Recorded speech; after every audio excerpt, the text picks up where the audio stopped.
girl, galing akong canteen. Yung available na food, burger, fries, milk tea, tsaka spaghetti. Tara, bili na tayo. Ay, oo, tara. Girl, ikaw, tara. Sabay-sabay na tayo bumili. Mamaya na siguro ako. Oo na kayo. Ang dami ko pa kasing ginagawa dito eh. Alam mo naman yung mga prof natin. Ang daming pinapagawa. Sige. Sure ka. Go lang. Ingat. Sunod ka.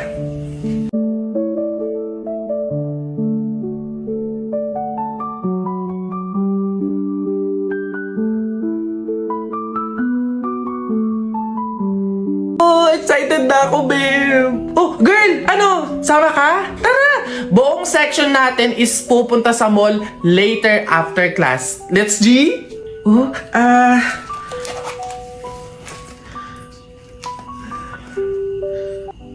mukhang hindi to kakasya. Sakto lang to sa pamasahe ko eh. Pasensya na talaga. Next time na lang. Dami ko kasi talagang gagawin eh.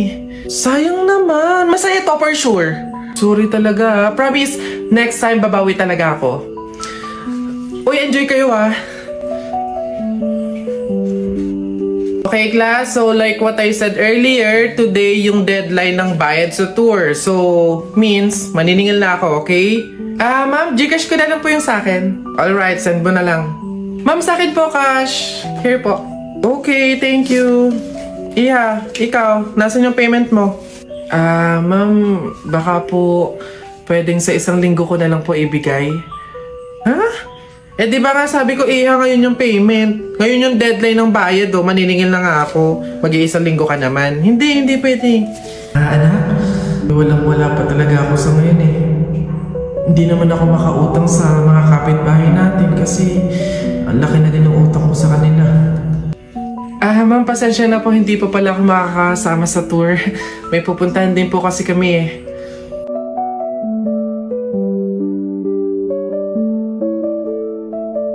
I-try ko daw tong Sting na may Burr brand.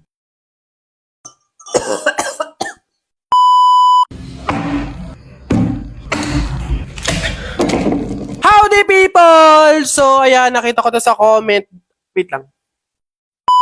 Nakita ko to sa comment, ayan, itry ko daw tong Sting na may Burr brand. Hindi ko alam kung prank ba to, kung nagloloko ba to, kung okay pa ba to yung pag-uutak nito. Pero yeah, try natin. Ngayon ko lang to narinig, hindi ko alam kung anong lasa nito. Pero yeah, meron tayong baso, Burr brand, yung ating gagamiting gatas. Tapos yung Sting, syempre, also, yellow. Anong lasa nun? Try na natin! Hot water, pangtunaw nung ano natin, gatas. Again, hindi to brand collaboration or sponsor, pero bakit naman? Next, yung Burr brand naman, or yung gatas natin gagamitin. Siyempre, haluin! Hindi ko talaga ma-imagine, di. Ngayon, iniisip ko ano magiging lasa niya. Wala talaga, hindi ko siya ma-imagine. Sino nag-isip nito? Usap kami. Hoy, bakla, hinahamon. Tunahin na natin yung Sting. Alam niyo mga people, ito lang yung first time na iinom ako nito. Sting, bigyan naman. Hindi ko alam kung kagano kadami. Kung lahat ba to or babawas lang ba ako.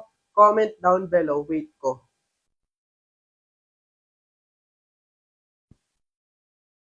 Siguro mga hanggang dito. Basta. Huwag kayong makailam. Okay. Oh, tinan mo para siyang strawberry. Tinan mo yung color niya. Konti pa. Para siyang naging strawberry drink. Para siyang lumapot, pero go with the flow. Bahala na kung ikamata. Tapos next natin yung lagyan natin yung yellow. Di parang kadiri siya. Naamoy ko siya, hindi ko bet yung amoy. Ha! Mukha siyang masarap tignan, pero pag inaamoy ko siya, hindi ko maintindihan, parang kanal. Dito na tayo sa sitwasyon na to, sa punto na to, hindi ko alam kung tama ako, pero ayan na yan. Moment of truth!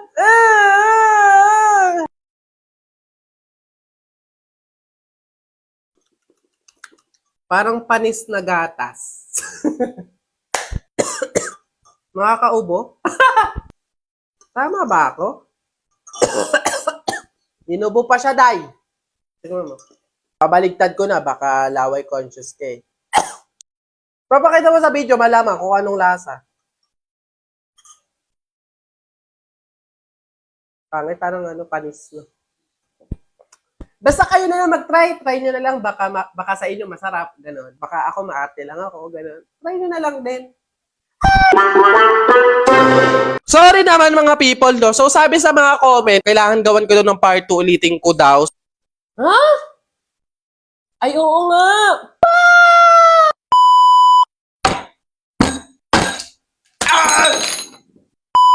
Lo, ba't kayo galit? Oh, ba't kayo galit? Oh, kakagising ko lang, nakita ko yung mga comment kung ano-ano sinasabi nyo, hindi porke mali ako. Panabok na lang, ano? Pag ganitong namamaga yung wisdom teeth ko, sinasabi ko sa inyo, huwag nyo talaga ako iniinis talaga. Hahambalusin talaga! OA. Mali naman talaga. Hindi ko naman alam. Wala naman nagsabi sa akin. Sana minessage nyo ako. Sinabihan nyo ako, inaway nyo ako para at least man lang alam ko kung paano yung gagawin. So, kaya naman uulitin ko ulit. Pero syempre, siguraduhin nyo na masarap pa rin to ha. Pag hindi talaga, ibablock talaga yung mga nag-comment, Day. Yung sting daw mismo yung gagawing tubig nung gatas. Hindi ko titimplahin yung gatas gamit yung tubig. Yung mismong sting pala dapat. Bobo naman talaga. So, ayan, meron tayong sting ulit. Itong sting na to, yung nakaraan pa to. Yung video na nakita nyo na yon, ito pa din yon. Tapos meron tayo yellow ulit and gatas. So, try ulit natin. Mabilisan lang naman to. So, Burr Brand. Wala na, natapon-tapon na. Ang tagal naman. Sinama nyo ako. Minusgahan nyo ako. Kung ano-ano pinagkasabi nyo sa comment. 1,000 plus yun ha. Pag ito hindi pa din masarap kahit tama na yung gagawin ko, ipapakulap. O ayan na ha, hindi ko na siya lalagyan ng tubig. Hindi ko na siya titimplahan ng tubig. Yung sting mismo ang gagawing pangtimpla nito. Tignan natin. Kita nyo? Ang baboy hindi aesthetic. Nakita nyo naman yan. Haluin natin. Hindi naman natin uubusin. Kasi pangit din naman yung lasa. Tapos, lagyan natin ng yellow. Alam nyo, feeling ko, nararamdaman ko, magiging proud kayo sa akin. Kasi parang natama ko yung pagkakamali ko. Ang gaan. Sa pakaramdam. Pag eto, hindi pa rin masarap, pahiya kayo ngayon. Moment of truth! Taste test! Di pa pala ako nakain. Baka ikamata. Wala pa palang laman yung chan ko, tapos mag-i-sting ako. At least Burr Brand. May Burr Brand. So parang tibay lakas. Let's take a sip. Ay, oo nga!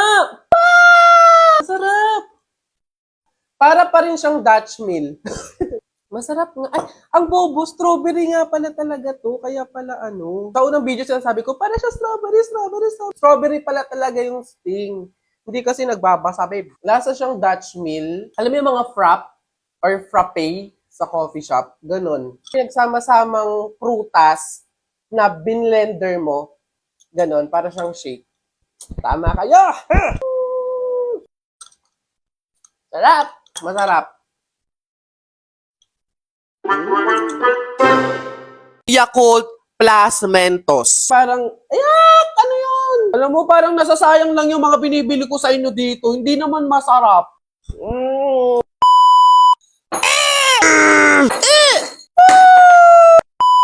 Howdy, people! O, paano? Magkakasama na naman tayo. Nagbasa ako ng mga comment, tapos eto, yung madami akong nakitang comment, Yakult plus Mentos. Nakaka-curious, like bilang isang matalino, anong lasa na naman nun? Talagang pumasok sa utak ko na, tinry nyo yun? Sasuggest nyo sa akin, tapos sasabihin nyo masarap or what? Hindi try ko, malamang. Ayun, kakagising ko lang ulit at wala kayong pakialam. Kaya nga nagkakabahoan lagi ng hininga kasi. Anong oras ako nagigising? Hapon na. So, hindi naman para maganda ligo-ligo, magayos-ayos pa ako para lang sa inyo. No!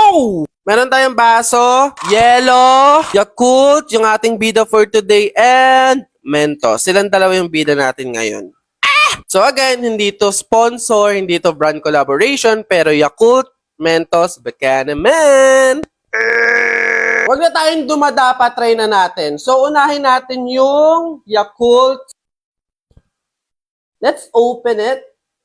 And, alam mo, parang nasasayang lang yung mga binibili ko sa inyo dito. Hindi naman masarap. Yung mga sinasabi ninyo. Imbis na inumin ko na lang to. Favorite ko pa naman to. Oh! Lagay ko pa ba yung mga basura dito para may display? Tingnan natin kung maganda tignan.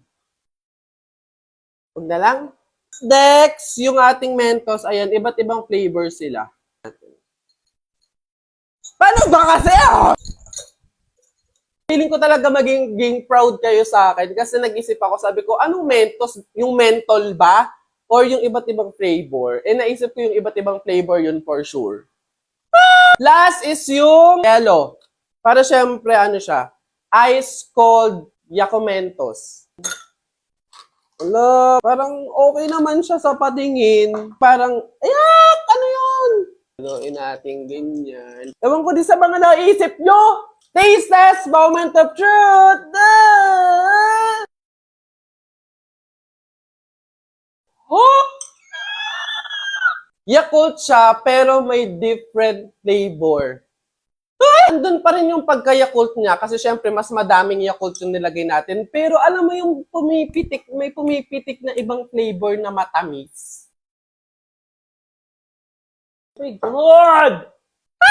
Hindi na siya yung masasabi na yung Yakult mismo na natitikman nyo. Basta iba na siyang Yakult. Haluan na siya ng iba't ibang flavor, tapos matamis. It's a fact. Ayan, hindi ako nabigo. Yung Coke plus Mentos is masarap. Hindi siya weird. Pero kung nilagay ko siguro yung mentol na Mentos, sasabihin nyo na naman bobo ako. Talino na to. Try nyo na lang din.